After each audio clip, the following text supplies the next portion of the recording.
Yeah, come on.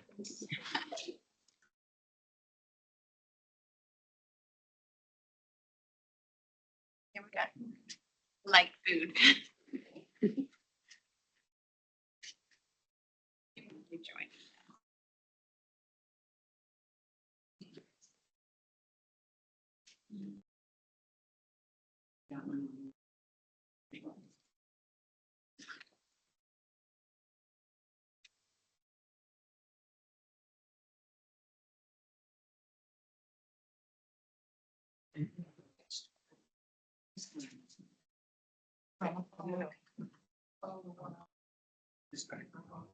Use Firefly. Oh, nice. You should mention it. Yeah. I plan on mentioning it at the end. Oh, okay. No, but Okay, I think we're ready. We've got people online. okay, we just have the 1, 2. All right. Are we recording? Great, how are you? Because everything we have on Wednesdays last semester. Yeah. You should have opened it. Yes. Yeah. Because I now teach on Tuesdays and Thursdays. Oh, okay. I could start before you don't mind. Yeah, let's do that. That's fine.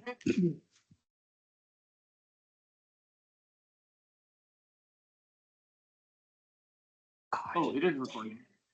Sneaking in. Well, I should make this. Hi, everyone. How are we today?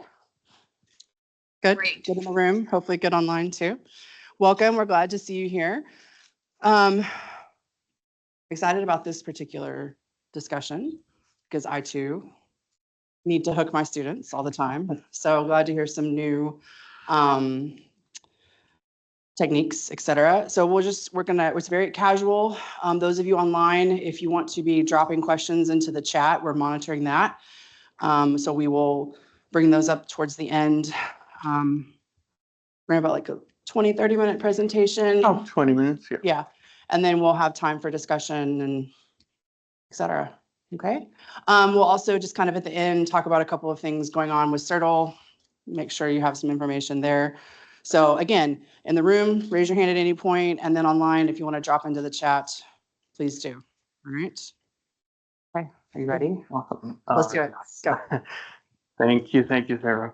Okay, thank you all for being here. I'm Ahmad. I teach construction management courses in the civil engineering department. So I do teach both theory and calculations. So hopefully you'll have a lot to take from today's presentation. Okay, so presentation titled Hooked, Not Zoned Out, Keeping Students Engaged in Class.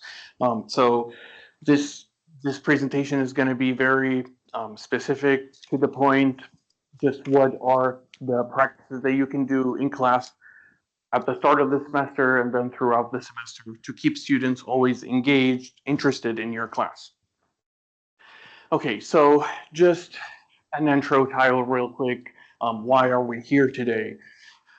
Needless to say, attention span is dead these days. Blame TikTok, words. But students are constantly distracted by phones, notifications, they're always texting. And it's very easy for students to lose attention quickly, especially if you're just talking and talking, teaching theory, and there's no questions, there's nothing engaging students in class. They'll just lose interest. Which we will address those in this presentation. But when students are involved all the way from day one, they're going to be more invested in your class. They're going to be more interested. They're going to develop better relationship with you, which ultimately makes them more interested in being in your class. Okay, just keep in mind, engagement does not happen by accident. You have to design it into your curriculum, into your slides, pause points, breaks, ways to keep students engaged, and always using the material. Okay, so what I'll be doing today is I segmented the presentation to 2 parts. This is the starting strong. So what you can do first day or first week of the semester, from welcoming to some syllabus activities, community norms, telling students about note taking, And then some active learning techniques done in class that I've done myself, and I found them to be very efficient. Okay, so right off the bat with starting strong, let's start with welcoming announcements. So first impressions matter, right? You want to set a really good tone, a friendly, kind of informal tone right at the start. So what I typically do, I'll send a welcome announcement a week before classes, just welcoming everyone to class, letting them know class time, classroom, maybe drop something about yourself there that students can relate to. That always helps. Um, Besides an announcement, consider also making a video. It's more personal. Students will feel that they're not just looking at a screen. So whenever there's video, that's always more personalized. Okay, and finally, it is important with the welcome announcement, with always just being in class, talking with students, it's important, and I cannot stress enough how important building good relationships with your students is. I've had students that solely attend because they like me, they like my classes, they can talk to me, so I have a good relationship with a lot of my students, and they will actually tell me, hey, I don't attend that class, but I love coming to your class. So having good relationship can make a huge difference. Okay, so for welcoming announcement, now if you are teaching in-person class, what I like to do is a week before the class starts, I will send an announcement kind of like this. Not sure if in person you guys could see it, but basically what I sent this semester is Happy New Year, welcome to this course. I'm Ahmad. I hope you had a great winter break. Just wanted to welcome everyone. Here's the class time and classroom. I highly encourage everyone to reach out whenever you have any questions during the course. And here's how they can reach out. Here's my office hours. So straight off the bat, I gave them sort of a tone that I am very approachable. So they can feel very comfortable reaching out to me. That's for in person. Now for online class, what I like to do, since students are online, they don't even get to see each other. What I do is I create a discussion forum called community building a week prior. And so basically in this community building forum, I introduce myself in an informal way. I tell them about my hobbies. Thankfully, my hobbies include video games and anime. So a lot of students like that. But so yeah, I talk a bit about myself, and then I ask them to introduce themselves, tell me a bit about their hobbies, and then 3 questions. Tell me what you expect as a learner, what you expect from your classmates, and what you expect from me as your instructor. And they are required to respond to at least 1 or 2 of their peers just to get a sense of community right at the start. Oh, by the way, at any point, if someone has any questions, please feel free to stop me. Okay, now we sent out the welcome announcements a week early. Now, on the first day, you gotta bring out hard copies of the syllabus. First off, you never know what technology issues you may have, right? Your computer might not work, something always might happen, so having hard copies on hand is always a good plan. So bring hard copies. Don't just read the syllabus, so have some form of syllabus activities. One of these activities is syllabus recon. So what you do here is you'll ask students to mark the 5 top important things they think like are most important on the syllabus. Give students time to discuss, maybe peer-to-peer, have them discuss these key points, and then have a class discussion. So they may have some questions about the syllabus content, some things that you would want to highlight. Some of their questions might inform you for future how to give out your sessions. So we do have a link for syllabus recon, just some guidelines that shows you how to go about it. There's also another syllabus activities, which is reciprocal interviews. So it's great in the sense that there is a two-way communication between instructor and students. They get to ask you questions about the syllabus, the course. You get to ask them questions about, for example, what are their goals from this course? What do they plan to achieve? What do they hope to learn? There's also a link for this slide that has a bunch of suggested questions that you could ask students. Can you mention, we'll send out the slides and links afterward. Oh, yes. So all the slides and links will be available to anyone who needs it. A great thing about this interview is, like, for example, if students tell you what they expect from the course, a lot of things may not have been part of your course, or you may have not thought about it until they mentioned it. So this could be a really powerful syllabus activity. Okay, so this is something I like to do in my classes. I always have pause points or quick checks just to keep students on their toes. Here it's just a simple form of it. I usually have a lot more questions, but in class or online, on the first day of class, digital copies of the syllabus are sufficient.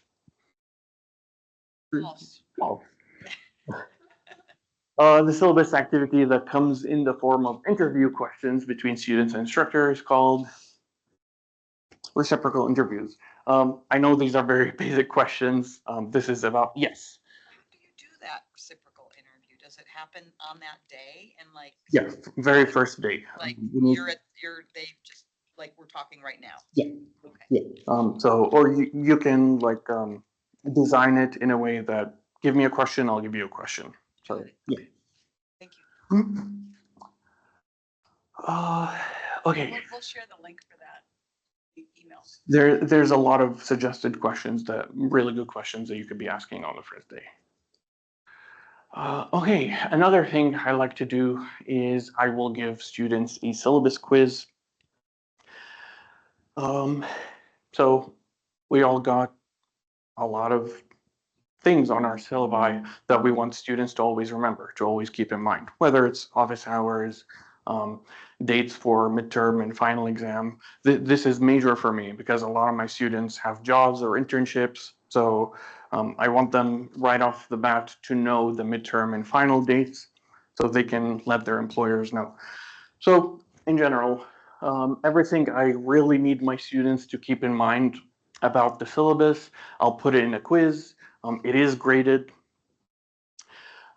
which ensures students are familiar with everything I need them to be familiar with, whether office location, hours, GTA or grader information, classroom.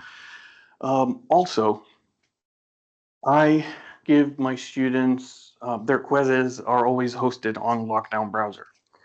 So for students that don't have it installed, they got to install it, test it, make sure it's working. It requires webcam. So usually I'll give the syllabus quiz, I'll give my students a week to get it done. And in that week, they should set up, have everything ready. If there are any issues, it should be addressed. So that is also a really good opportunities to have students make sure Lockdown browser is working. Okay, next, building community norms or like class guidelines. So this also builds a sense of community in the class, make sure that students feel that they are involved in how the sessions are being given. So what I do is have students write the ground rules that will give them a sense of community, make sure they're involved. What I do is prepare an empty slide. I give them 5 minutes, say, hey, think of some guidelines, how you want this course be taught, what you expect from your peers, what you expect from me.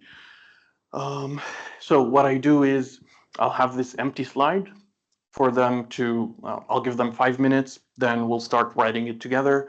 And then I have a slide that I prepared by myself. And just to show them that everything they come up with is basically the same as what I would want. So this also further shows them that, hey, we want the same thing. We're here to learn, and we want to keep this class smooth, friendly, and so here's the prompt I gave my students this semester. I said, take 5 minutes, think of yourself, your peers, your instructors, think about what norms and rules should be established to keep sessions smooth, fun, and respectful. I also added a note, feel free to draw from bad experiences that you don't want them happening again. For example, maybe previous semester you had a student in front of you distracting you using their phone entire session. So we can build some community guidelines regarding that. So here's what my students came up with. Be courteous. Students are focused on lecture. Be mindful of your surroundings. If you're feeling sick, be sure to wear a mask that day, which is actually, that's something I didn't think about. So good thing I asked my students. No phones or shut-in sounds. This is something I'm trying this semester. I typically incentivize attendance, right? I tell my students I randomly take attendance throughout the semester. Eventually, it can earn you up to 3 points. What usually happens is a lot of students will attend, sit in the back, use their phone just for them to attend. So this semester, I'm trying to remove that and seeing if it's effective. So far, it's been good. So in this guideline, I wrote, since attendance is not incentivized, please pay attention if you decide to come to class. Otherwise, what's the point? Effective communication is expected from peers and the instructor. If the instructor does not respond within 24 hours, send a follow-up email or message on Teams. Also, there are no bad questions. We're here to learn. 100% of the time, if you have a question, most definitely most of your peers have the same exact question. So these are what my students came up with. What I had in mind was even like what they came up with is way better. I just said arrive to class on time, submit quizzes and assignments on time, do not distract your peers or instructor, keep environment friendly and respectful. So what I do at the end, I merge them and basically give them a sense that this is the contract that we both develop, or the ground rules me and the students developed. So keep that in mind throughout the semester. So having the sense that they took part in developing these ground rules will give them a sense of appreciation. So they're more likely to really pay attention in class or attend. For online class, if you remember in my community building welcome form, I included these 3 questions or prompts. Tell me what you expect as a learner, what you expect from your classmates, and what you expect from your instructor. Now, the thing about online classes, those norms, guidelines mean nothing if you're not always checking how students interact with each other. So you got to stay up to date, make sure that these norms, guidelines are being upheld. So stay up to date with the participation, make sure that these community guidelines are implemented. Okay, next, note taking. I mean, if a student is taking notes, then they are effectively engaging in class, right? Or they're engaging with your material. But if you share the benefits of note taking with your students, then they're a lot more likely to actually start taking notes. So there's a lot of studies done on this. Just to mention two, note taking helps solidify information in long-term memory. Note taking, rewriting notes whenever you consolidate and study them, and then reviewing notes. These really help. And handwritten notes, students with handwritten notes have been observed to score much higher on exams compared to students that took notes on their laptops. So that's another thing. So in terms of taking how they would take notes, because realistically, note taking is a skill, but no one actually ever sat a student down and like gave them some tips on how to take notes. We have a bunch of different models, skeleton notes. Cornell has like a summary and like different parts. You have Freyer models. I have something different, which I'll talk about in a separate slide, but I do have skeletal notes or skeletal questions. But all in all, it is really important that if you are asking them to take notes, make sure that you are creating opportunities for students to use their notes. Otherwise, they probably won't do it. If it's just extra work that they're not gonna benefit from in class, they're not gonna do it. So what I do is for most of my chapters in one of my courses, I have skeletal questions. So for each chapter, there's like 20 or 30 questions they can start answering as we go through the session. And whenever I'm supposed to publish an assignment, I'll randomly select some skeletal notes.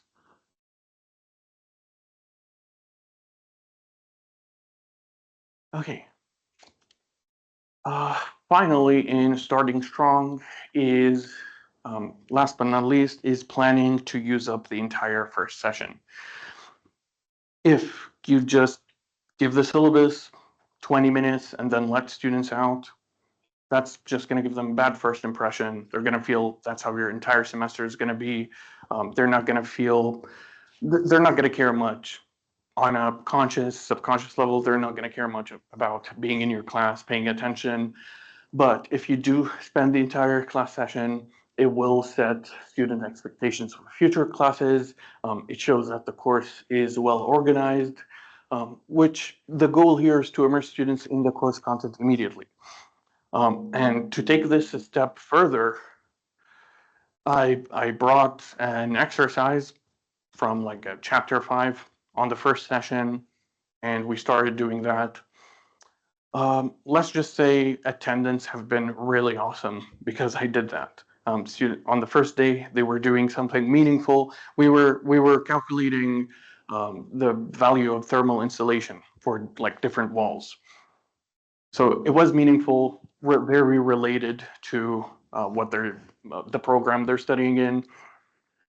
And so my attendance is really good. They're paying attention. So that wraps up my planning a strong start.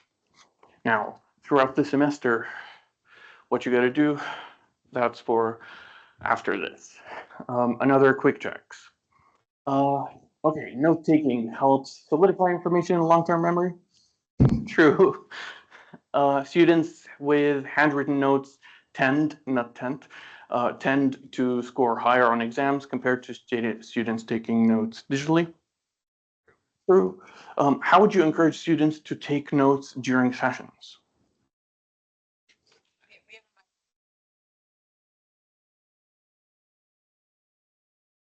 Online people, you want to raise your hand, or we'll start with the room. Danielle Beverly, I'm in cinematic arts in art and art history. How do you encourage students to take notes during sessions? Tell them that research shows that that works. Awesome. Right. So provide evidence of benefits. I hope for a larger crowd, but Yeah, go. Pass the mic. Not yet, okay. No, I don't see anybody online. That's Sarah. Okay.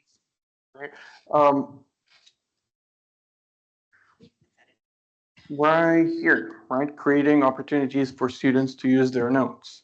That also really encourages them. So if they know they're going to use these notes for quizzes or assignments, they're more likely to actually do the note taking.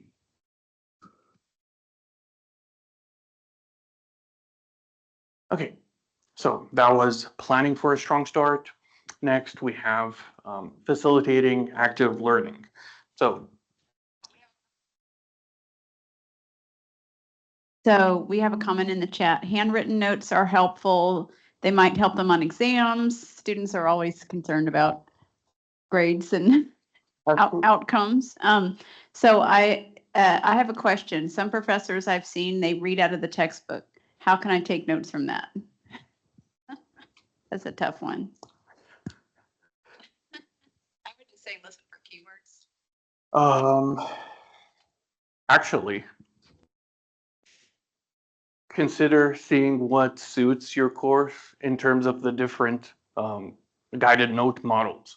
For example, if you go through the link, you have different ways of taking notes. It just depends on the course, see what's most suitable for your course. But there are different templates or ways to take notes.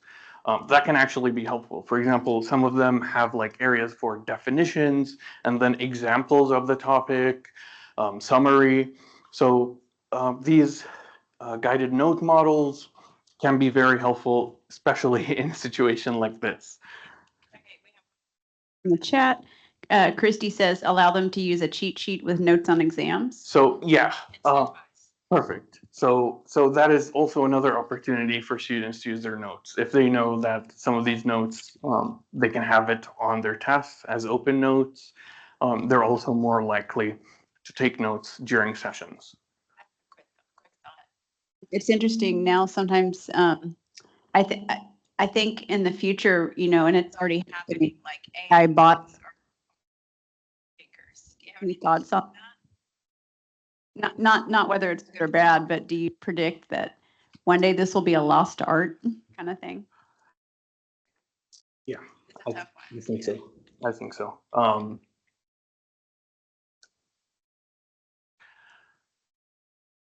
What was that app called? I forgot the name of the app, but already a lot of students have an app on their phone. They upload all course content on that app, and then it's basically AI. They'll ask it questions about the course, about the sessions.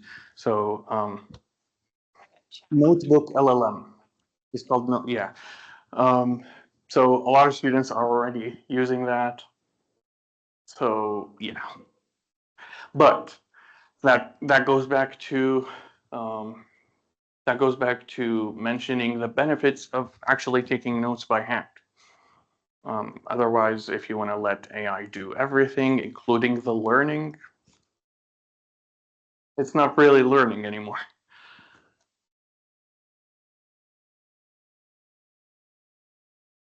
Awesome, great points.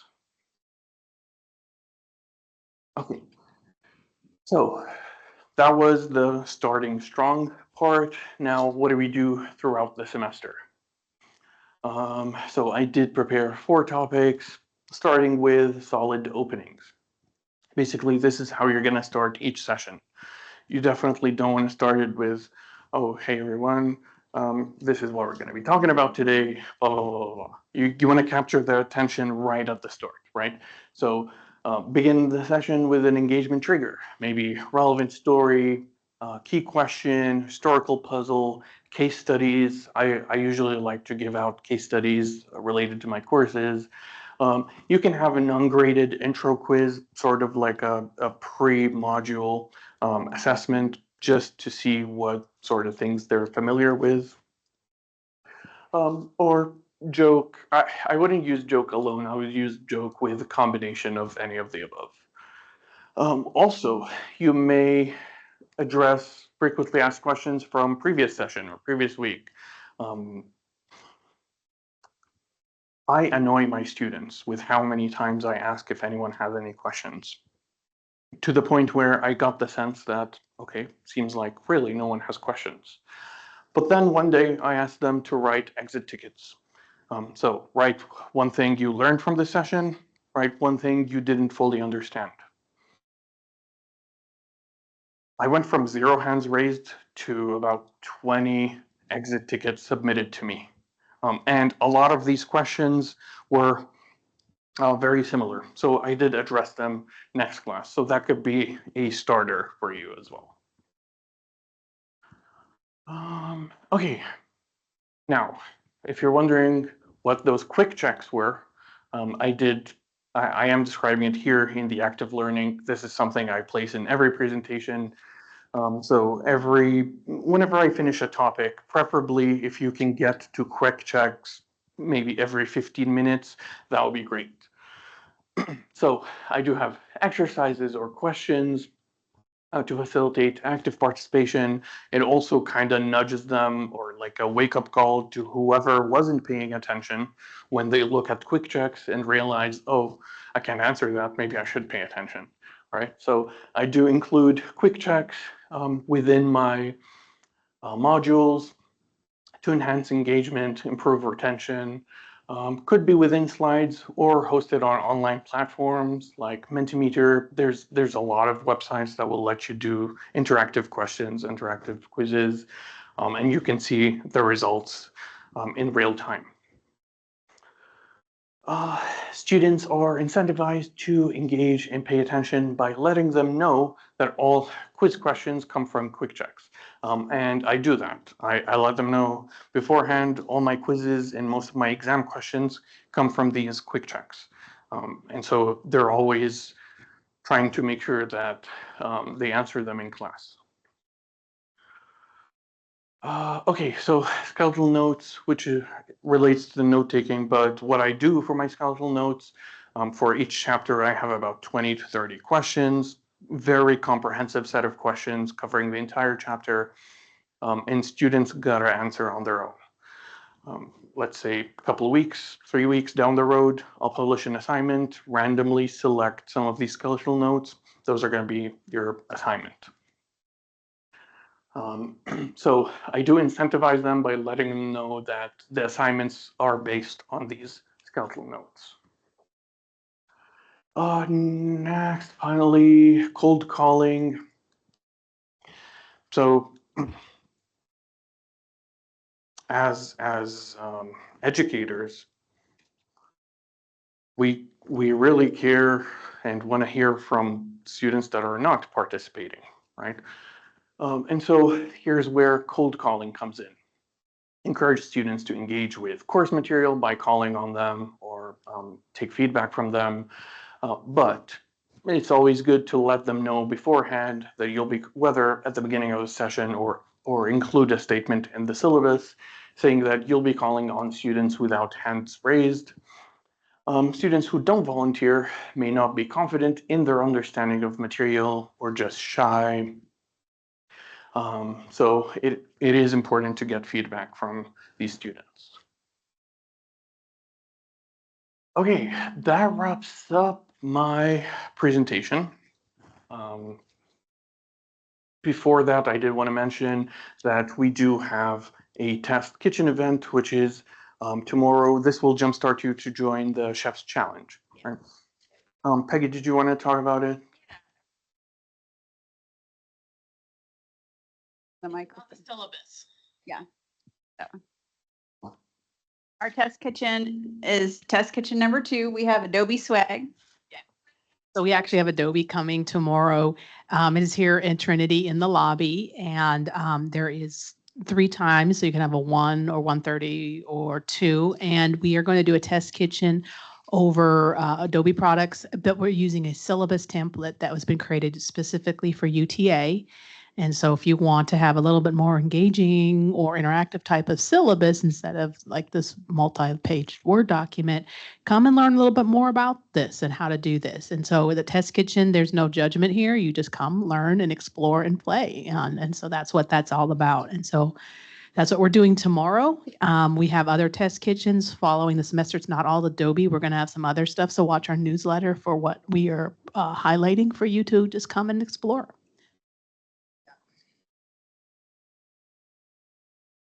Thank you, but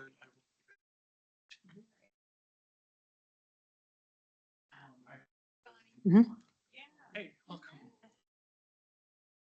Any questions or comments, like what y'all do for? Any suggestions or you want to share with the group things that you've done in your class that makes students more engaging? The note taking is a skill. I read an article that students who actually write in hand notes, especially students with dyslexia, find that writing it actually helps them better than typing, things like that. It gives them time to process their thoughts instead of typing. That helps too. So you want to encourage that. You want to probably model how to do that effectively. Any other questions online? Anybody? Oh, Lori, I see your hand is up. Yeah. Unmute, Lori. Hi, can you hear me? Yes. You're good. Hi.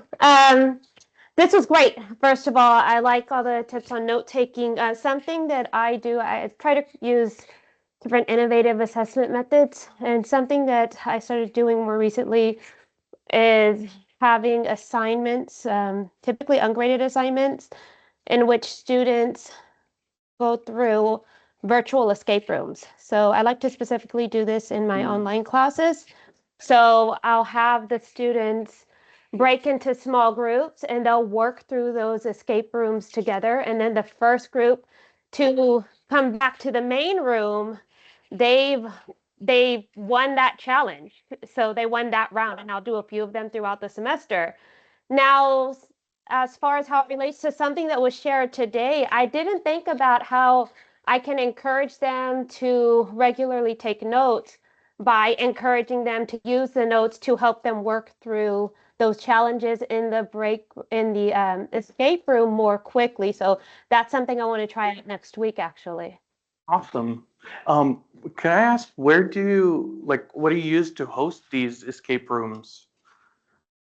So there are there are three different ways I'll do it. One way is just by using Google. So you can use Google Forms to create the questions, the challenges, even have them do some kind of like puzzles.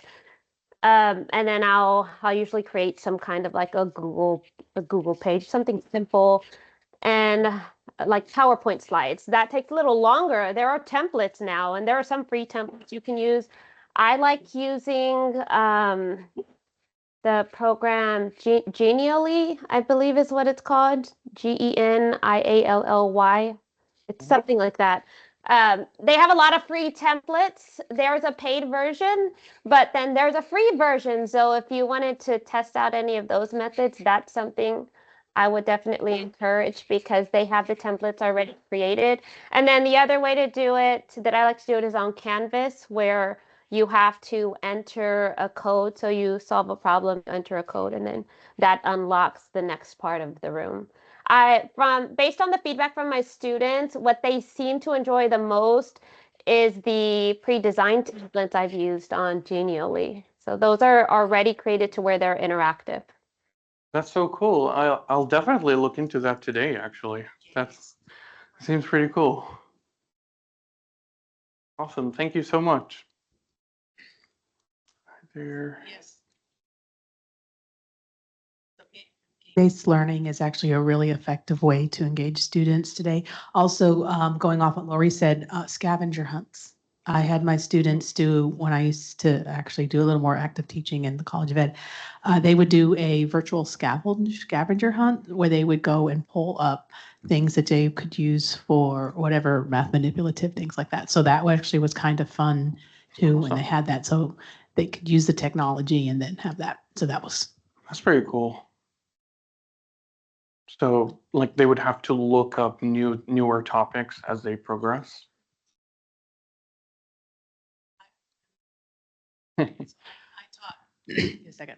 All right, I taught math methods, which is the art of teaching math. So I was teaching future teachers in public education how to teach math. And so we use a lot of manipulatives like base 10 blocks and Okay. geosolid boards and things like that. So I had them do a scavenger hunt, all alternatives. So for example, is like number lines. You know, how did you make number lines? Well, an alternative could have been a clothesline with clothespins and making number lines with that, which is out of the box type of thinking. Base 10 blocks, crackers or saltine crackers and pretzel sticks and things like that are a little bit different. And the scavenger hunt made them think outside the box because then you don't always have to have the manipulative. You can do real life objects. Yeah.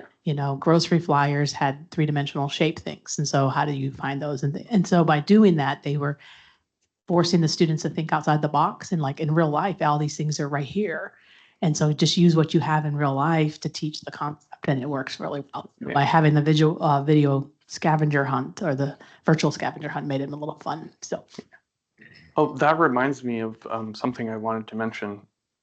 Always relate whatever you're teaching to real life. So the more you do that, the more they're interested in the program, in the sessions, the more they feel they can benefit from the course. Any more comments? This is Sarah. Hello. I teach smaller classes, and we do a lot more group discussion than I do lecture. And I was thinking about when you were talking about notes, one thing I do is at the front of the room on the whiteboard, I will keep track of the discussion, if that makes sense. I'll kind of like build a mind map of what we're talking about. So as students are, saying things or answering the questions, we're building this image on the board. And kind of, for me, it helps me as the person up at the front of the room running the discussion, or moderating it. But by the end of the class, then we have an image that I usually upload into, Canvas for that day, and say, here was, whatever. But it also mimics for them and models, as you've said, ways they can take notes. Like if you were in a class where this wasn't happening, right? And it's discussion based, you still should be taking notes. Just because the professor is not lecturing, right? Like, doesn't mean that you don't just sit there passively and Yeah. So trying to sort of, like you said, model for them, what to do. Same thing with annotations. Like I found that, because I teach English, and so asking them, to find the evidence in a reading and stuff like that. They don't actually have a lot of practice with annotating a text. So not mimicking, modeling, doing those things. Like I never thought I would use the dot cams in our rooms, but like in the past couple of years, I've gone back to like old school. Oh. I feel like I'm back with my transparencies in high school. But you're right. Like I think we assume students know some things that they don't, or they haven't had a lot of experience with it. Yeah. Yeah. So helping them. And then again, like you said, making sure that they know then when to use that stuff. Cause I'm always like, okay, pull up our mind maps. We're going to write the essay now. Like you gotta make those connections for them the first few times at least. Yeah, right? true. And explicitly telling them, hey, we got to take notes. Yeah, absolutely. Did you? Oh, here. Oof. It blows my mind that students don't take notes. I've been teaching for 15 years, and I don't get it. Currently, I'm teaching. So I teach filmmaking, and I'm teaching the pretty much capstone course. I was surprised to see one student taking notes yesterday. Yeah. And so I say to myself, what's my purpose for trying to teach them how to take notes? Is it because I'm bummed that they're not? Yes. So isn't it a little too late to try to teach someone to take notes when they're a senior? I'm having like a real existential kind of freak out about it, to be honest. So I'm like, yeah, the evidence shows, and we know that. That's how we learned. But if it's not something that's done, how am I going to change them now? That's my question. It's never too late.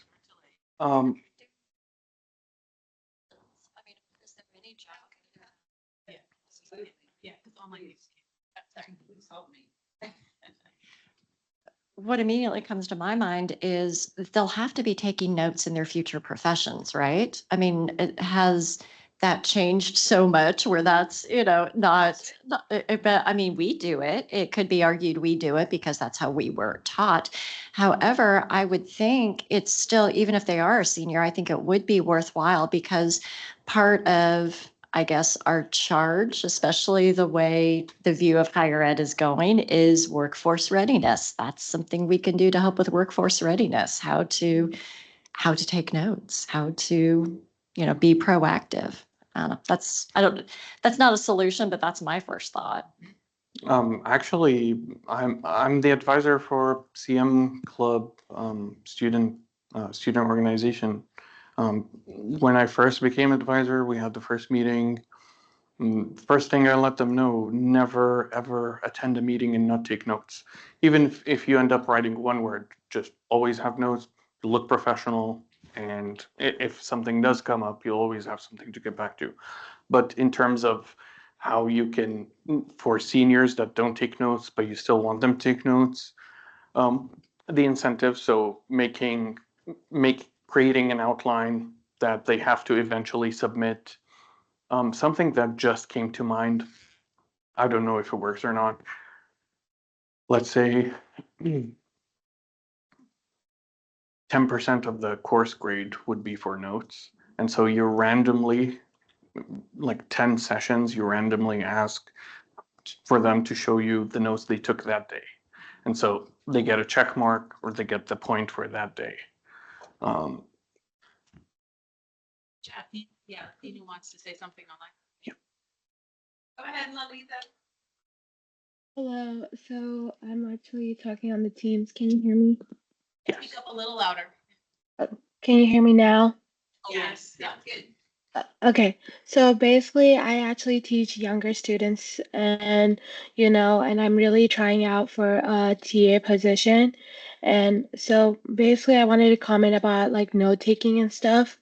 I have students also not taking notes. I teach middle school and high school, and even though it's like, I don't post PowerPoints and, I tell them beforehand, if you guys don't take notes, I'm not going to post any PowerPoints or any material that is with it. So they know what is the like the disadvantage of it.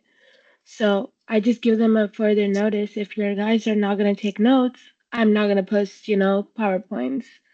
But so I don't know what your take on it is on that, but my take is like, notes is very beneficial for people who really have hard time, understanding.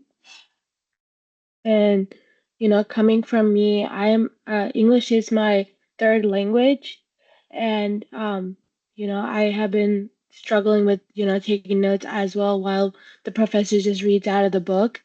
So that's why I want to also like why it is a problem honestly right now. I don't know why students just doesn't want to take notes. They just want to pass the class. And yeah, that's what I want to share. Yeah. There's a lot that the instructor can do there, right? So making the class more related to real world, not reading off the book. You mentioned something I wanted to address. Yeah, like I know Oh. like oh, go ahead. Oh, sorry. It's just, I would love to be able to tell students, hey, I won't give you the PowerPoints, you have to take notes, but they'll come and complain to the department probably. Yeah, like as I was saying, like, seeing that, like not taking notes and and they come back and they're like, why did I get a bad grade, Because, you don't take notes. That's why you get a bad grade, And Yeah. and also about the textbook thing, yeah, that kind of because when I'm doing graduate school, I see many students like seeing professors read out of the textbook, especially the theory class. I'm just like even like in management classes, like I don't get what's the point of you reading out of the textbook. So I just have a question about how do I take notes on that? Like, I try to do theory wise, like look at key terms and everything, but he just reads out of the book and then when it comes to the test, you're like, what is it, Hmm. So I yeah, would recommend you going through the link that has all the different note-taking models, see what fits your course. A lot of them are already structured, or you can create your own template. Something that you think, if you're familiar with the type of exam or quiz questions your instructor asks, then you'll be able to kind of draw from that what your template would look like. But I would go through that link. It would give you a lot of good ideas for sure. Okay, sounds good. Thank you. Is this on? Okay. One thing I'm trying this semester, so trying, don't know how it's going to end up. Because so many students are, they're resistant to writing notes or they don't know how to write notes. One thing I'm trying is drawing is concept maps. So and maybe y'all already talked about this, before I came in, but I'm starting okay, in your own diagram, diagram what we just said or draw what we just said. Did y'all talk about that already? No. It's actually a session I'm teaching in Oh, wonderful. Wonderful. Okay. So I know for some students right off the bat and just talking about it, they're like, yeah, we could, because they're more prone to, well, the first thing I did, full disclosure, the first thing I did was have them draw a self-portrait on the first day, which they thought was just fabulous, as you can imagine. But, the point was to get them comfortable in starting to think of documenting in a different way. So I'll keep y'all posted. The challenge is always having a large class. Yes. And Okay, so I'll plug the session. It's in later February. It's about developing analytical thinking skills. So it's basically using concept maps to map out messy problems type of thing. So awesome. it's not a faculty voice. It's a session that I have for my graduate students, but faculty are welcome to come. So it's not excluded. Yeah. So it's later in February. There'll be an in-person on Wednesday and an online on a Friday. So, but it's much later in February. Awesome. Yeah. I'm Yeah. definitely, I'll be there. But please to God, I hope it doesn't conflict with any of my courses. Well, the Friday one is online and then it's always recorded. What time on Friday? Oh, it's 12 to 1. Okay, yeah, I should be So there. the Wednesday one is in person and then the online one on Friday because my grad students have different scheduling. Can't wait. Yeah. Awesome. So any other questions? Oh, Sarah, you have one? Yeah. I was going to say that again, because I think to your point that they need more scaffolded discussion about why it matters. And if they think it's just a documentation issue, like, I need to remember, like, I'm just, because there was a comment in the chat that was like, their son who's 18 thinks he's going to remember everything. Because of course they think they're going to remember everything. That I talk to my students a lot about how learning works, how their brains work, that they have to find their own way that their brain is going to engage with the material, and that it's the doing, right? It's not necessarily the product, the notes itself. It is like you need that for your data, like it's your data, it's your archive. But the doing of it, the having to take the notes is engaging with the material, and it's doing something in your brain that helps you learn and grow. Yeah. So I try to have those conversations because if they just have seen it as a punishment, as an extra thing to do, as oh, my teachers harp on this, blah, blah, blah, and they don't really understand the why. That's what we're hearing a lot about the upcoming generation is they need to know why. Like if you're going to give them something to do that they don't agree with, I mean, I'm not saying we should have to cater to anything, but like it does help to explain why it matters. Yeah. To add to that, because of the dying attention span, I meet them halfway. So I don't just give them an empty sheet. They can start taking notes. That's why I have a set of comprehensive questions for that session.